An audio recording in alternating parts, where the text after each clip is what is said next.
aux portes de l'aéroport Roissy-Charles de Gaulle. Cette entreprise qui réceptionne les colis venus de l'étranger est désespérément vide. On avait jusqu'à 150 personnes par jour qui travaillaient ici. Donc c'était une véritable ruche. La taxe de 2 € sur les petits colis chinois, instaurée le 1er mars, a mis l'entreprise à l'arrêt. Il y a 3 semaines, 200 000 colis transitaient ici chaque jour. Voici à quoi ressemblait l'entrepôt de 11 000 mètres carrés. On est passé de 200 000 à 0. C'est-à-dire qu'on a une chute de volume qui est équivalente à la chute du volume qu'il y a eu au moment du Covid. Une catastrophe pour le leader du dédouanement, chargé de déclarer à la douane les marchandises importées, et pour sa centaine de salariés.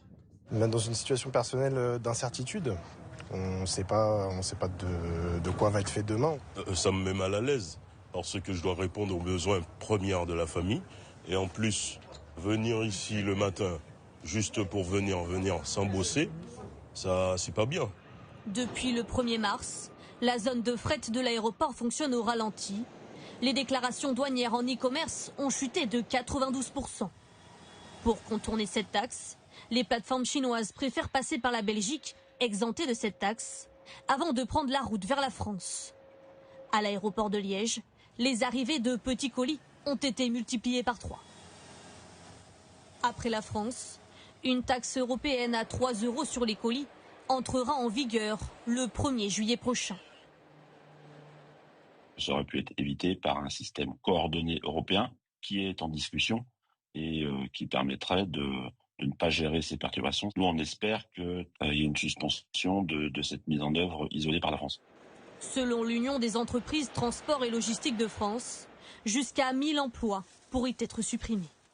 Et voilà les conséquences des taxes et des taxes et des taxes. Et c'est qui en pâtit encore? C'est des employés qui n'ont rien demandé à personne. Vous imaginez 1000 personnes encore qui sont dans l'attente que leur boulot reprenne. Donc là, ils vont au travail. Ils n'ont pas de taf. Ils attendent. Et ils sont à l'abri de rien. Ils ne savent pas si leur boulot va reprendre. Et puis, pendant ce temps-là, je pense que voilà, ils perdent forcément, ils sont au chômage technique, donc ils perdent de l'argent. Donc, encore des gens qui vont se retrouver en précarité. Franchement, ça me meurt de moi. C'est vraiment honteux quand on entend ça. C'est un truc de ouf. Truc de malade, cette France, avec ses taxes et ses taxes et ses taxes. Puis vous avez entendu, ils disent qu'il va y en avoir encore une au mois de juillet. Non mais où on va? Droit dans le mur, honnêtement. Et est-ce qu'ils vont réagir? Alors ça, c'est encore autre chose. Ils vont laisser les gens perdre leur travail? Ah, moi, ça me dégoûte.